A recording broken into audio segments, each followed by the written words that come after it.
Ombre Noir Black Shadow from the House of Lalique, full review coming right up. Peace be with you, everyone. Welcome to the channel. My name is Trevor. Very grateful to have you here. And today I'll be reviewing this fragrance right here, Ombre Noir Black Shadow from Lalique. So the first thing to know about this fragrance is that it's somewhat of a rare gem. It's a Middle Eastern exclusive, and it's difficult to come by at the discounters. However, at the time of shooting this video, late 2023, this is available at both fragrancebuy.ca and FragranceNet for right about the $70 mark. So we'll get into it and find out if it's worth that price tag. So the perfumer behind this fragrance is somewhat well known. I'll post her name and photo up on the screen. She is the nose behind Gucci Pour Homme 2, so kind of a cult classic in the community. Haven't smelled it myself. Now, she has also done a few other fragrances I've not gotten my nose on that are popular in the community. This is Eau de Beau from L'Occitane, as well as Givenchy Gentlemen's Society. A few other fragrances from her portfolio that I have gotten my nose on are from the same house, Lalique, White and Black. This is a really good Parfums de Marly Layton clone.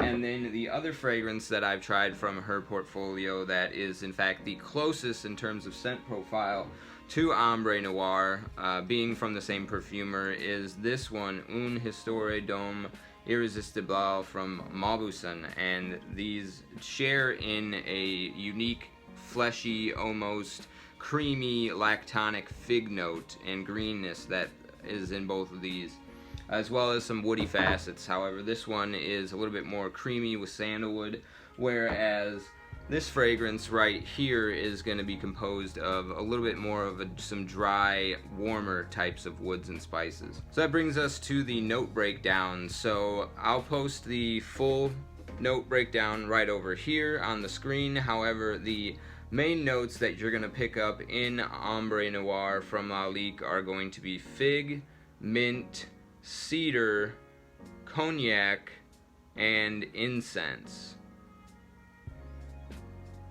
Now there's also some other kind of sweet nuances from notes like tobacco, and then the cinnamon also kind of helps to add a certain sweet quality, but in a non-sugary sort of way, which gets into the accords that we have here.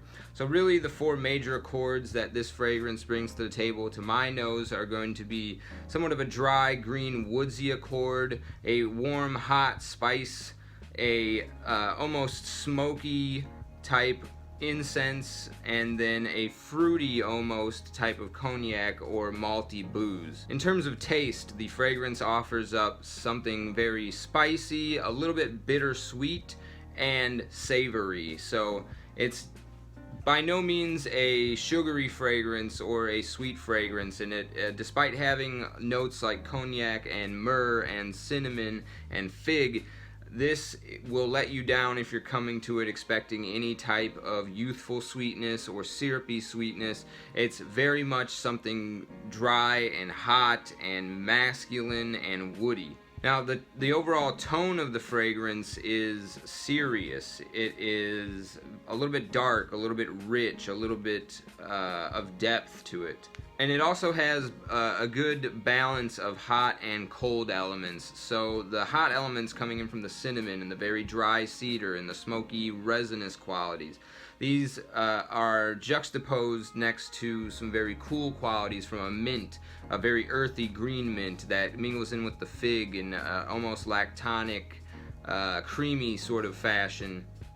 Rounds out the smooth elements to this fragrance and makes it a very warm overall, almost like candlelight, ambery tone to it. And then in terms of texture, this is very dry, a little bit papery, smooth however, and almost like a thick malty beverage, and then a little bit creamy also from some of the fruity aspects. I would almost say fleshy, like the flesh of a fruit, of like a fig or an apple or something of that nature. It's just got a certain alive fleshiness to it, but a plant-like fleshiness. Now, in terms of fragrances that I've gotten my nose on that smell like this, there's very few. Again, I will re-mention this from Mauboussin. It's from the same perfumer. Smells very similar, and however, there was some textural differences, and I think this one is a lot more versatile and mass appealing.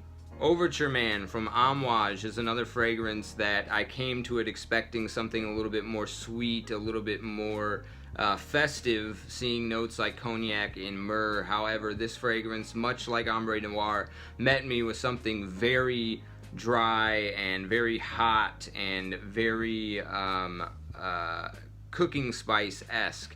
This one's a little bit more animalic, a little bit higher quality, a little bit more projection and longevity, but it is a little bit higher in price tag as well. Bentley for Men Absolute. Again, I have not smelled any of the Gucci Pour Homme fragrances, but many people have commented that Ombre Noir could be a flanker in the line, and so this fragrance again is something that has a very dry cedar with a subtle hint of sweetness from a non-gourmandish vanillic tonka element, but more leaning into like a resinous sweetness. And so this fragrance shares some of the general makeup, but not quite the scent profile as much with Ombre Noir. Now, in terms of everyday smells that you could compare this to, one is going to be very much a red wood chips. That's the first thing that I got off the opening on this fragrance.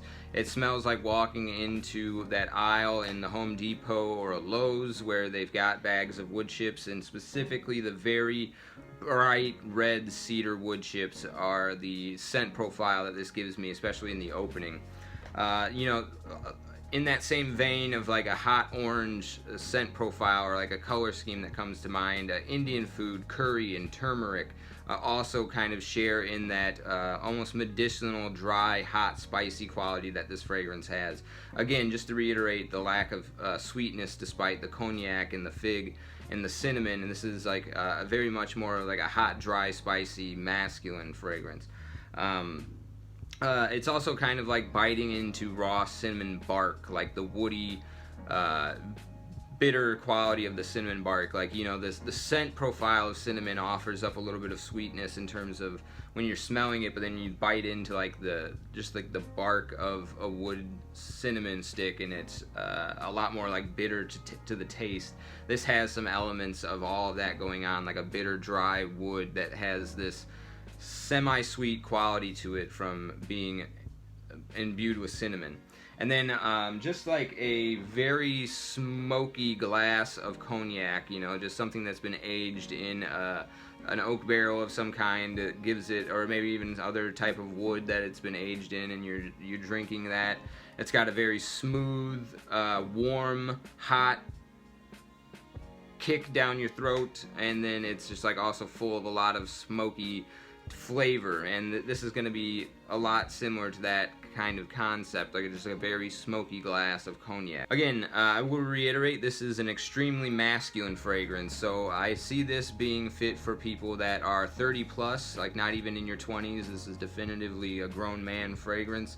It leans in terms of the two spectrums of people that I could see wearing this, it's like dark academia, maybe like a college professor or just somebody that is involved in doing a lot of reading and research, just somebody that is dedicated to an intellectual craft. But on the flip side, I think this is also great for people that work with their hands, like a woodsman or a lumberjack.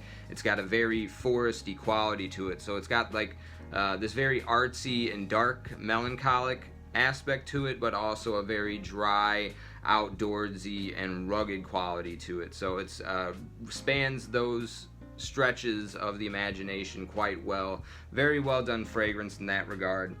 I could also see somebody like a chef wearing this, just because it's got a little bit of that culinary Indian restaurant kind of vibe going on with it as well. And also just like a grandfather, somebody that's just retired, like a retiree, somebody that is kicking back and kind of enjoying the golden years of one's life. This ambery hue that this fragrance kind of gives off, I think would complement somebody getting up there in their age bracket as well. Without a doubt, a fall and winter fragrance. This is well built for the cold weather. It's going to warm you up. Again, very hot, spicy, but not gourmand in any respect. So it's definitely something that you would wear in a practical sense in the fall and winter to help warm yourself up, or to just carry an air of austerity and seriousness about yourself. situations I could see this being well suited for. Definitely when you're retired to study or reading a book or doing any type of intellectual endeavor, this is going to be good suited for that. If you're going to class and you're a little bit, if you're in university as an adult, you're going to class, I think this is going to be great for those indoor type environments. I think this is going to be great for going to like an autumn stroll, getting out in nature in this type of you know, scene that you have back here where the trees are kind of casting their shadow, hence black shadow. Anytime the foliage of the trees is starting to take on this sort of color and hue, walking outside, enjoying nature and the great outdoors and the green woodsy qualities that it has to offer are going to harmonize incredibly well with this fragrance. And then I also just feel like it's going to be great for going to a bar. It's not quite a clubbing fragrance, you know, again, it's more mature than a club, but going out to a bar, maybe where you're playing some billiards, there's some smoke in the air, it's going to be perfect for kind of a casual setting in that respect. It's got that smoky quality, that boozy aspect, but it's also fresh with the mint, so it's wearable and not quite something overly challenging in the same vein, such as maybe Gucci Guilty Absolute. And finally, we'll take a look at the atomizer, look at the distribution. It is pressurized, so you can kind of control how much spray you're getting out of it. Really great offering from Lalique. Packaging is really good.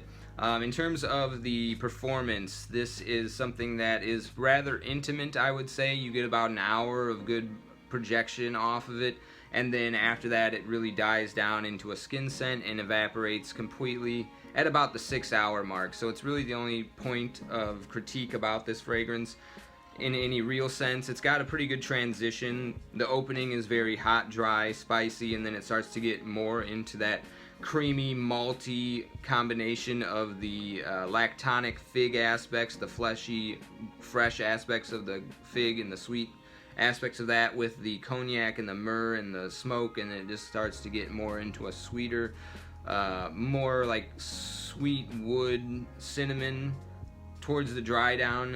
Again, it never really gets bubblegum sweet or sugary sweet, but it's just got that richness to it, really more towards the dry down. So overall, it's rather intimate. It's got a pretty good transition, a good wearing experience in general. If I had to give it a rating out of 10,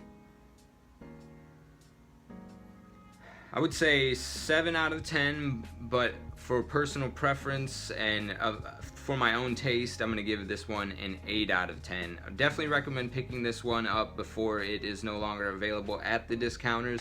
Let me know, and others, if you have tried it, in the comment section down below what your thoughts on this one were. If you've tried anything else that's in the same ballpark, maybe an upgrade in the same vein, if you've got any information on that. And as always, I appreciate you sticking with me to the end of the video. I'll see you in the next one. Take care.